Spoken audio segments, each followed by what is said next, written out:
wherever you are joining. Welcome. Last week I touched upon the Shraddha, the faith.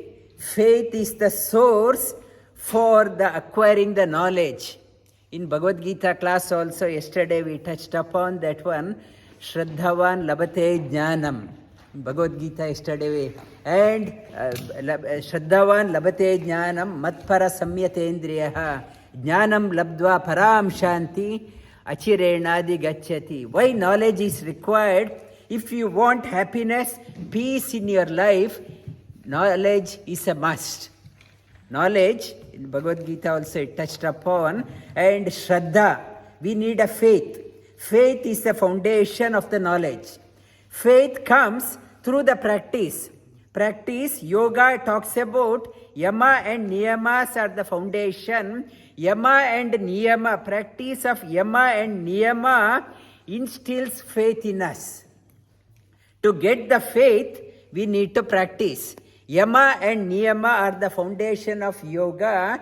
Yama is talking about dealing with outside things. What are the rules you have to observe? Niyama means dealing with yourself. We are the manager in the corporate. We are the managers. We handle so many people, but we don't know how to handle ourselves. Niyama means how to handle yourself. Yama means how to handle with others. Yama is required for outer manifestation. We have a two-dimensional personality. One is outer dimension. Outer manifestation, Yama is required. And inner enrichment, Niyama is required. Without inner enrichment, outer manifestation is not sustainable. Yama and Niyama go hand in hand.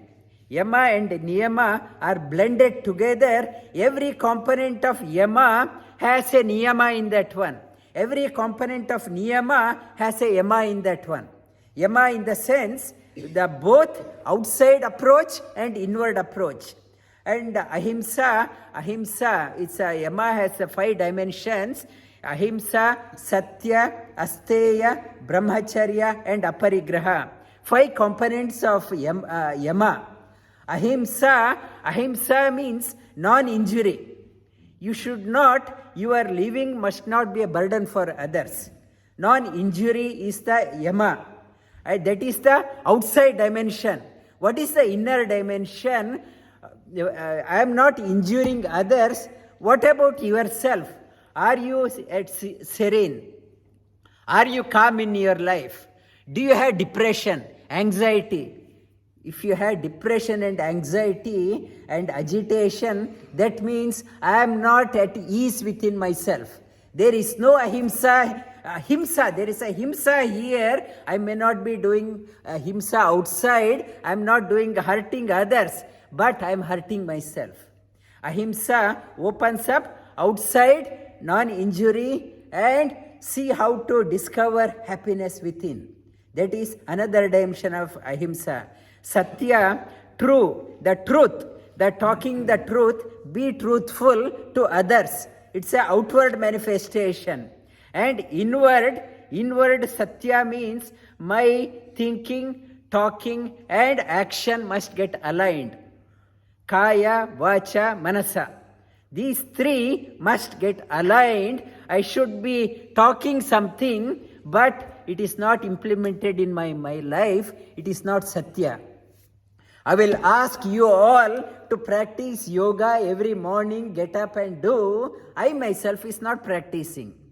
I am asking you to fast once a fortnight. I myself is not practicing. That is not Satya. Whatever outside, you have to practice. Ahimsa, Satyaya, Asteya. Asteya means non-stealing. Not stealing things which do not belong to you. It is called as Asteya. And what is the Niyama part of that one? Niyama part, not to set your eyes, heart on things which is not yours. One is physically stealing. The second part is I wish I want that one. I wish I want that one. The things which is not belonging to me, setting my eyes on that one, it is another dimension. The inner dimension of asteya.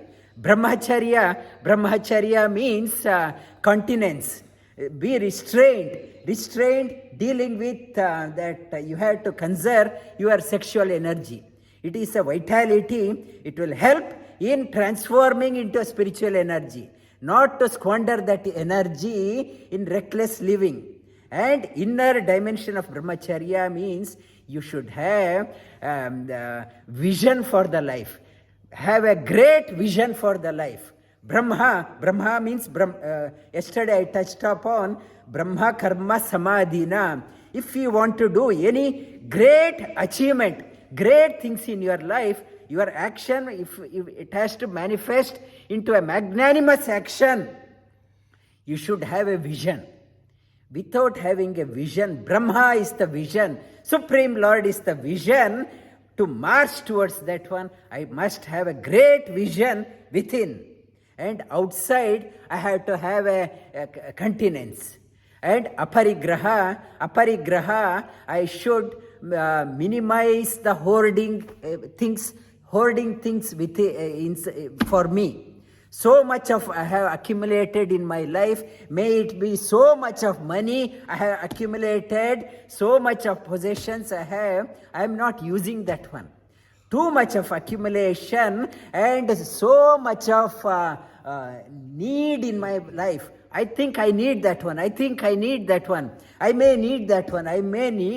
Aparigraha means minimize your need. That is called as aparigraha.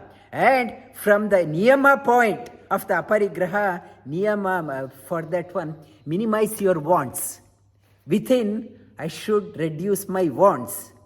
Then outside is need. Need also. If I do not reduce my wants, I can't control the needs.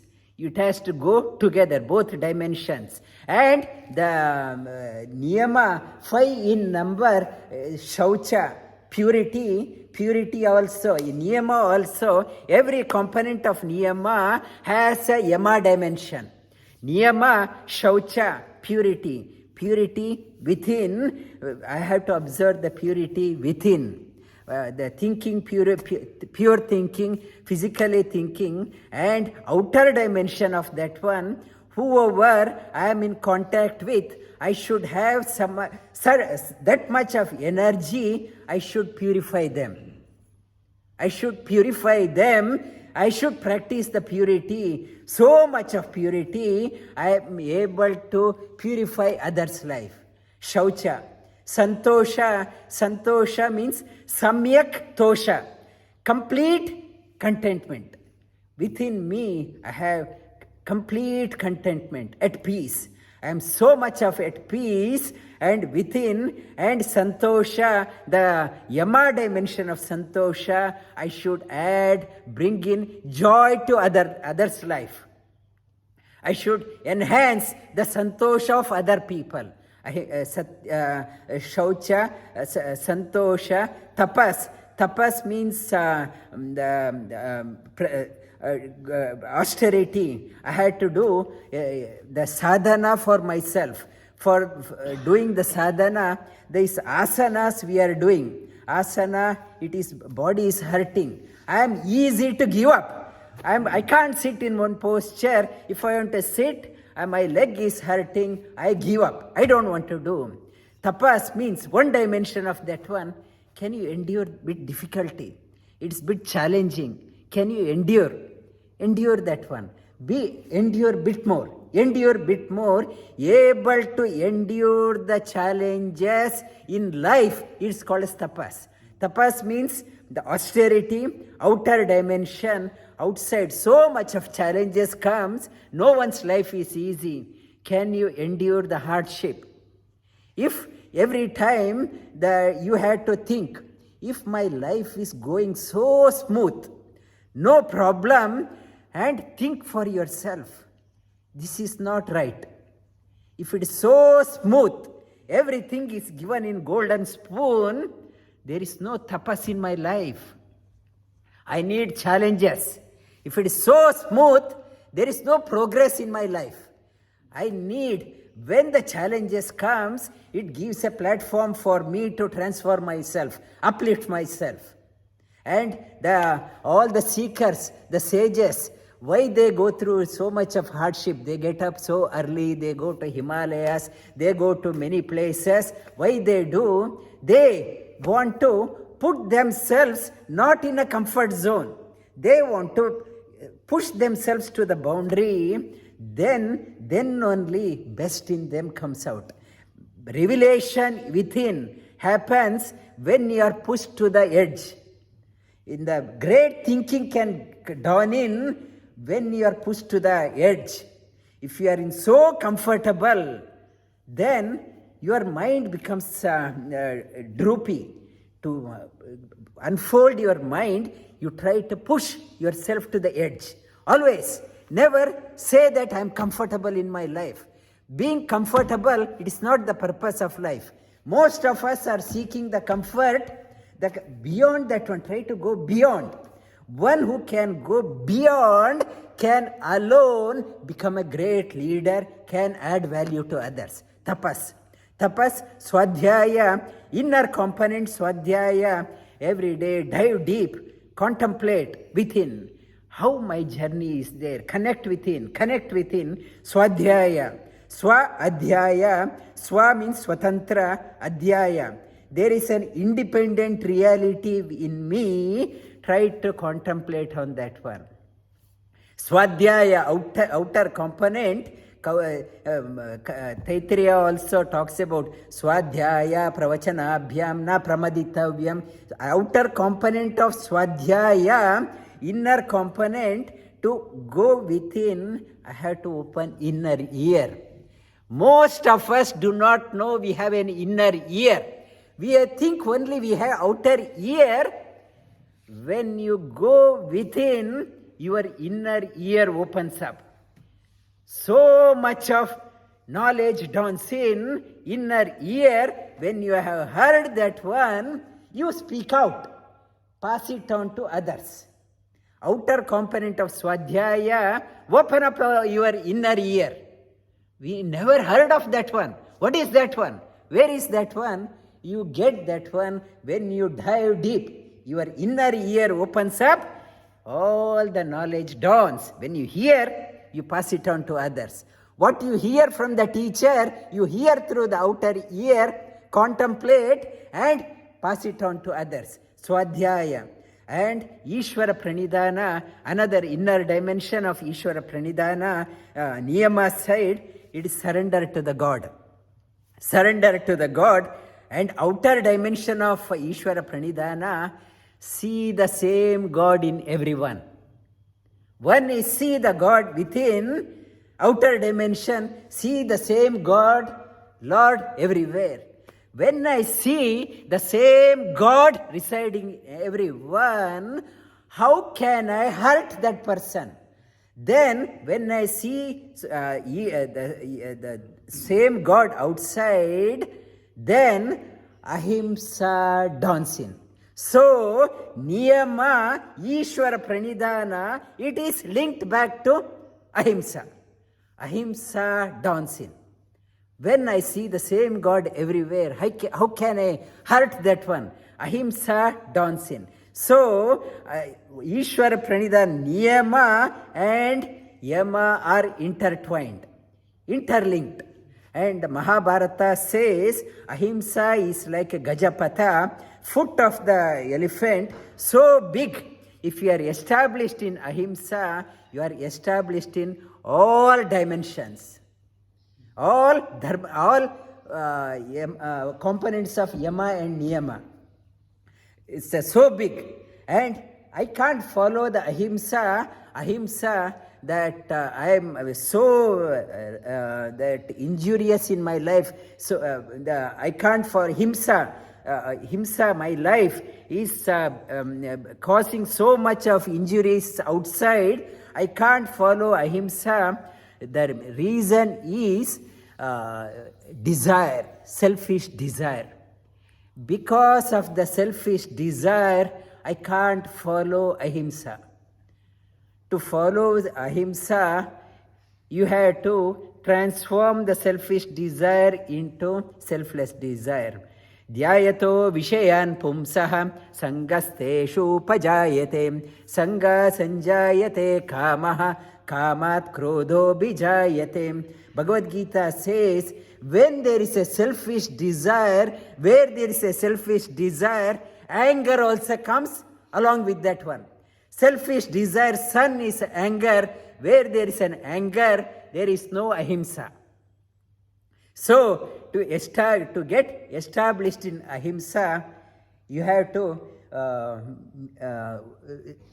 transform the selfish desire into selfless desire, so you can be established in ahimsa. Ahimsa hi paramo dharmaha. Patanjali says, what happens if I am established in ahimsa? Ahimsa pratishtayam vairatyagaha. Ahimsa pratishtayam tat vairatyagaha. Patanjali says, one who has established in ahimsa, around that person there is no animosity. People, beings around that person are very calm. They are at ease. If you are not established in ahimsa, around you always commotion, always disturbance. This ahimsa is a need of an hour. Now in Europe, Eastern Europe, it is in turmoil. Worldwide, it's under turmoil. Ahimsa, one component of that one is non-injury. Another dimension, one who is established in ahimsa, that person, more people, that type of people are required to bring the harmony around. This harmony is a need of the day for the world, and for earth, it's to sustainable living on the earth. Ahimsa is paramount, and scriptures stresses high on ahimsa. Establish yourself in ahimsa. In the battlefield also, Shri Krishna talks about ahimsa many times. You are doing not out of revenge. Not out of revenge. As a duty you are doing, not to have the component of revenge is there. There is ahimsa. Establish yourself in ahimsa. Ahimsa hi paramo dharmaha. I will touch upon the other components. Lie down on your back.